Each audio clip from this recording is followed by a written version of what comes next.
सिया राममय सब जग जानी, करहु प्रणाम चोरी जोग पानी। शिविर का आज दूसरा दिन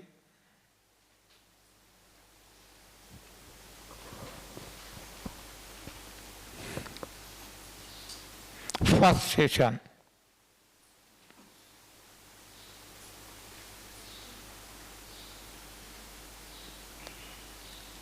कल मैंने खुद की स्टोरी आपको सुनाई थी।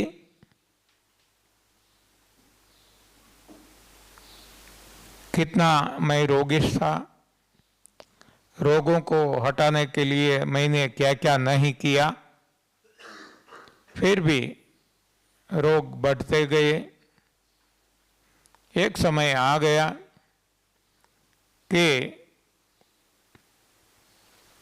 मैंने तय कर लिया, निश्चय कर लिया कि अब जीना नहीं है, अब जीवन का अंत कर लूं। लेकिन परम कृपालु परमात्मा की असीम कृपा से मुझे सही रास्ता मिल गया और आज मैं आपके सामने 75 साल की उम्र में जिंदा हूं और कब तक जीऊंगा वो भगवान जाने। लेकिन जब तक जीऊंगा मेरी ख्वाहिश है कि मैं आप सभी के माध्यम से प्रभु सेवा करता रहूं, क्योंकि और कोई मेरे पास काम है ही नहीं। यही मेरी प्रभु भक्ति है, यही भजन है, यही सेवा है, यही बिजनेस है, जो भी कहें। तो मैंने मेरा जीवन संपूर्णतया इसमें लगा दिया है। तो साथ साथ मेरी पत्नी ने भी पूरा जीवन इसमें लगा दिया है, मेरा संपूर्ण साथ दे रही है, पहले से आज भी।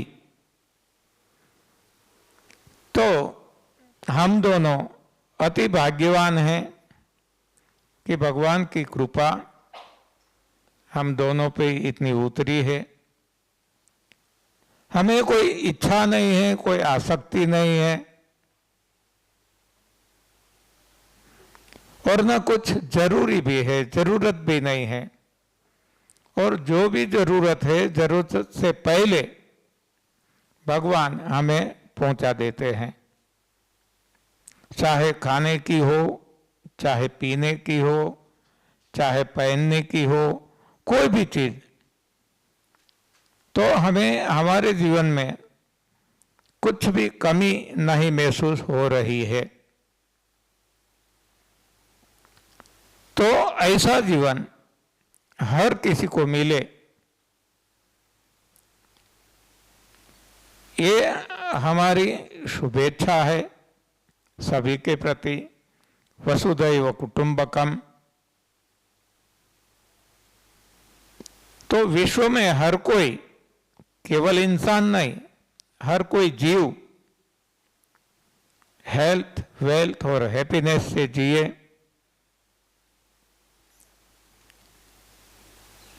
ये हमारी आंतरिक भावना है। और प्रभु तो अंतर्यामी है, सबकी सुनते हैं। और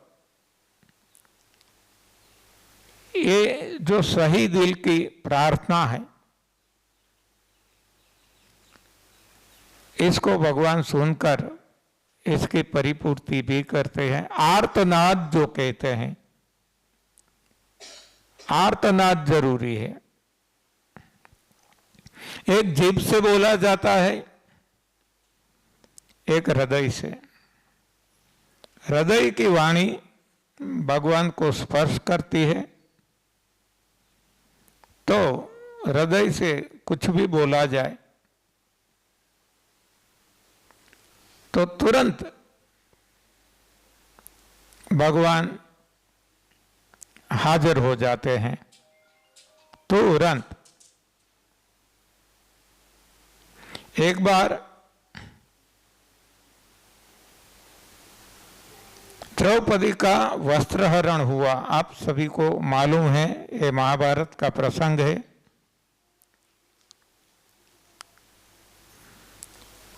द्रौपदी के चीर भगवान ने पहुंचा दिए।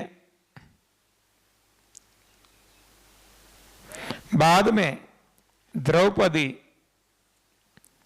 भगवान श्री कृष्ण को फरियाद करती है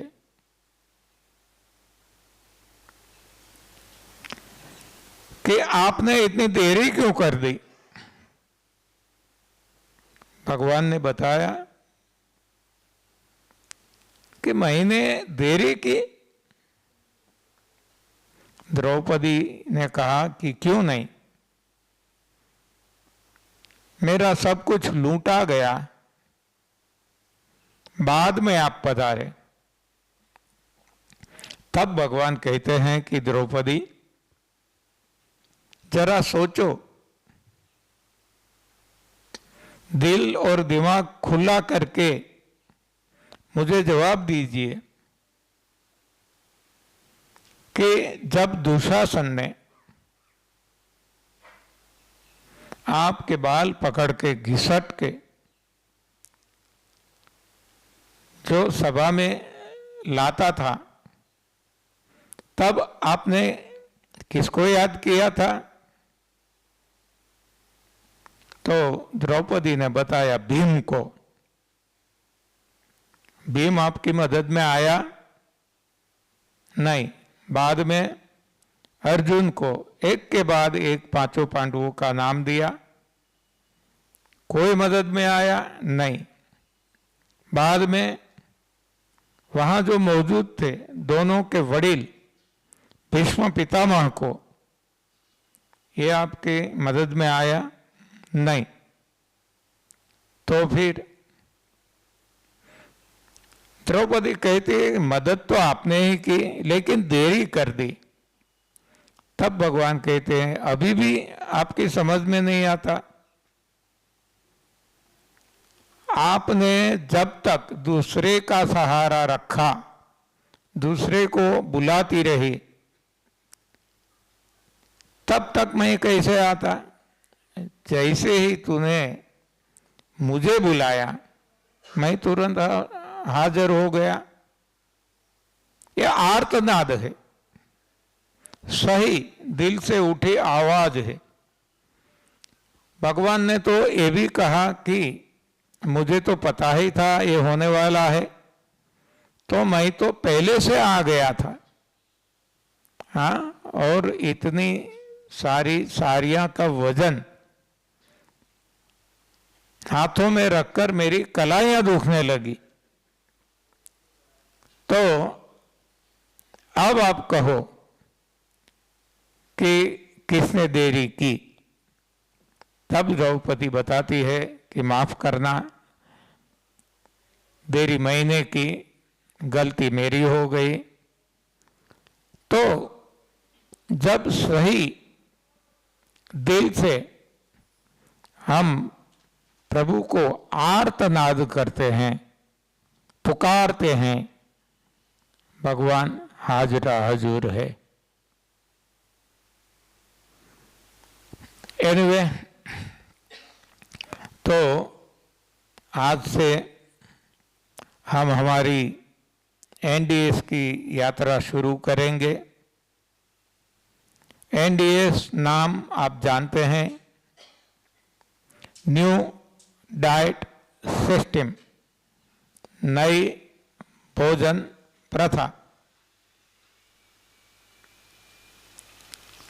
तो ये शुरू होती है भोजन से और पूरी होती है उपवास से, न खाने से, न पीने से।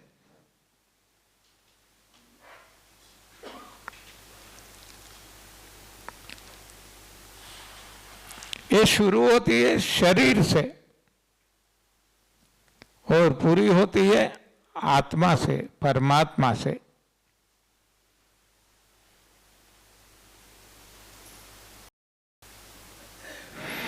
ये कोई रोग नाबूदी का इलाज उपचार या तो पथी थेरेपी नहीं है,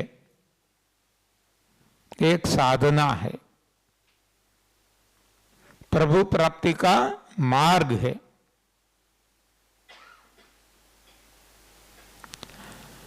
तो इसको नजर में रखते हुए आप सुनेंगे, समझेंगे, प्रयोग करेंगे तो आपका जीवन धन्य हो जाएगा। हमने देखा है ज्यादातर लोग इसको पथी थेरेपी मानते हैं, इलाज उपचार मानते हैं, दवाइयों की डोज के तरह वो कुछ समय करते हैं, बाद में छोड़ देते हैं और फिर में जभी जभी जरूरत पड़ जाए तो फिर से शुरू करते हैं, फिर से छोड़ देते हैं। तो इसको दवाई मानते हैं। ये दवाई नहीं है, ये दुआई है भगवान की। तो सही बात समझे और जीवन में प्रयोग करें तो आप देख सकेंगे कि हमारे जीवन में ऐसा बदलाव आ जाएगा कि जीने की हमें मजा आ जाएगी।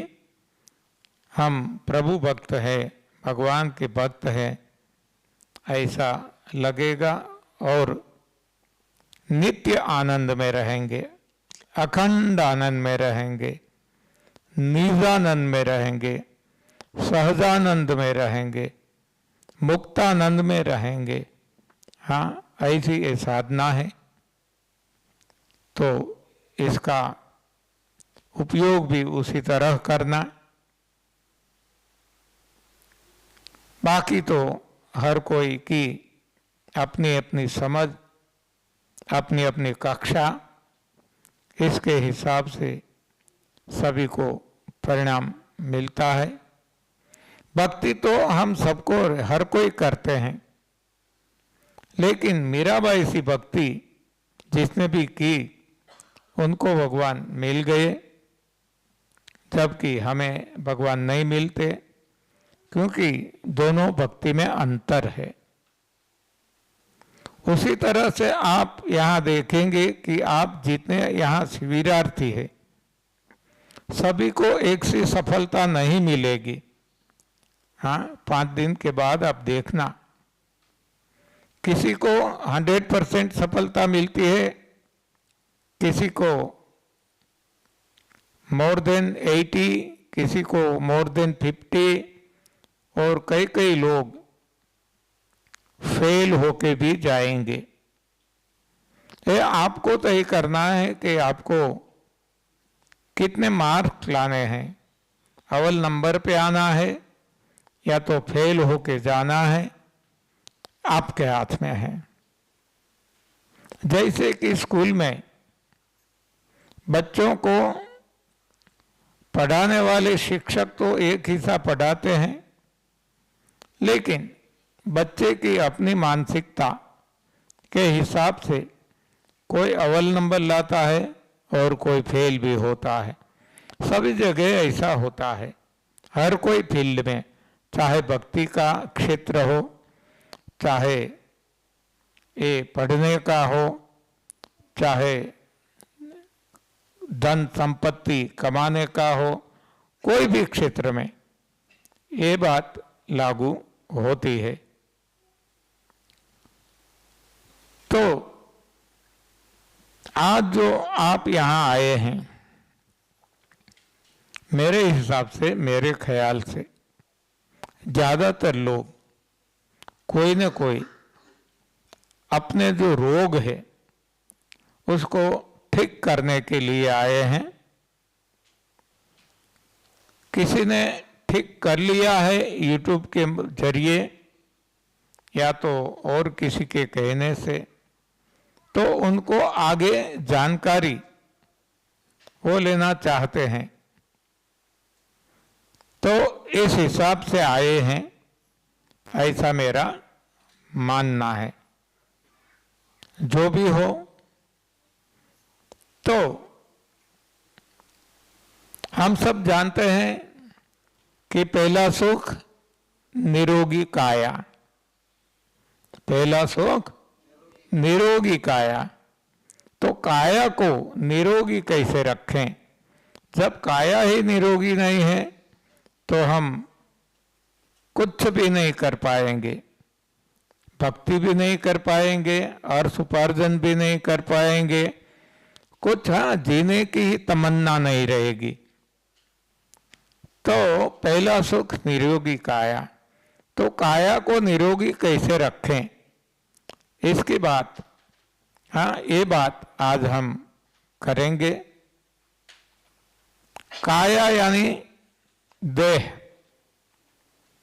देह यानी जो हाड मांस लहू का लोथड़ा दिखता है, ये शरीर। शरीर में 5 शरीर कहे गए, इसलिए इसकी डेफिनेशन करनी पड़ती है। 5 शरीर में देह जो ये दिखता है, इंद्रियां, मन, बुद्धि, चित्त या तो अहम कहते हैं, 5 शरीर कहते हैं, बाद में आत्मा और बाद में परमात्मा। इतने डिवीजन हमने कर दिए हैं, इतने विभाग हमने कर दिए हैं।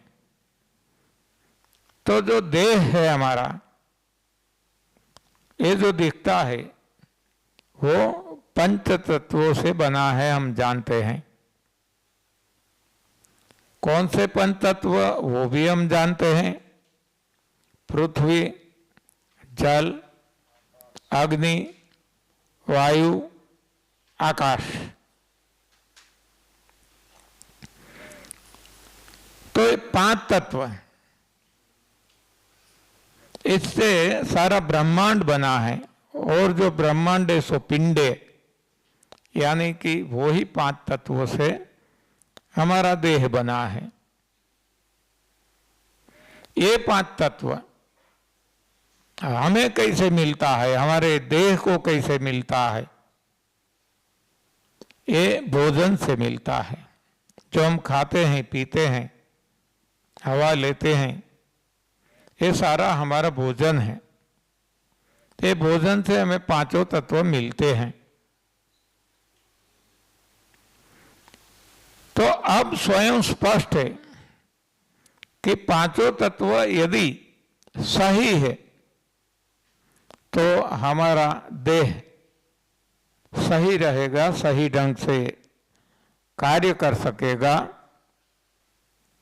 और यदि ये 5 तत्व भोजन के माध्यम से हम गलत ले रहे हैं तो शरीर, हमारा देह अच्छी तरह से काम नहीं कर पाएगा। हाँ, it can't perform it's duty well, वो सही ढंग से नहीं कार्य कर सकेगा। और इसको हम कहते हैं रोगिष्ट शरीर। रोग में हर कोई रोग समाविष्ट है, चाहे डायबिटीज हो, बीपी हो, एसिडिटी हो, माइग्रेन हो, ओबेसिटी हो, अल्सरेटिव कोलाइटिस हो, सर्दी जुकाम से लेकर कैंसर या कोरोना तक के कोई भी रोग हो, ये रोग में समाविष्ट है। देखो, दोबारा मैं रिपीट करता हूं क्योंकि ये बहुत ही आवश्यक है। जब मैं रोग ऐसा कहूं तो ये सारे रोग इसमें आ जाते हैं। जितने भी रोग हैं, हजारों, लाखों, करोड़ों, तो रोग का हम यहां अलग अलग नाम नहीं लेंगे। हाँ, कि डायबिटीज के लिए क्या करना, बीपी के लिए क्या करना, कब्ज के लिए क्या करना, ऐसा कुछ भी नहीं आएगा। हम रोगों को ट्रीट नहीं करेंगे, लेकिन ये जो रोग है इसके बारे में जानकारी लेंगे। रोग क्यों हुआ, रोग क्या है, रोग की वजह क्या है, रोग को कैसे निर्मूल किया जाए। कभी हम